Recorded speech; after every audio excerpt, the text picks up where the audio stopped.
অসুস্থ ছিলাম দেখে বেরোতে পারিনি। আর আমাদের পরীক্ষা আসছে, জন্য অনেক চাপ। এই জন্য আমি ক্ষমা চাচ্ছি আপনাদের থেকে যে আমি এতদিন ভিডিও দিতে পারিনি এই জন্য। আর জানি না ভবিষ্যতেও কী দিতে পারবো কি দিতে পারবো না। ও গাইজ, এখন তো বিশ্বকাপ শুরু হচ্ছে আর আমি ব্রাজিল ফ্যান।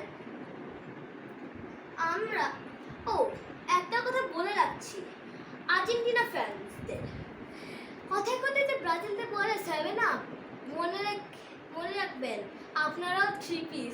একটা কথা বলছি যে আর্জেন্টিনা তিনটা বিশ্বকাপ জিতে মনে করছে মহাযুদ্ধ জিতে ফেলছে, আর ব্রাজিলরা 5টা কাপ জিতছে, ওরা তো কোনো দামই নেই। রাক্ষস।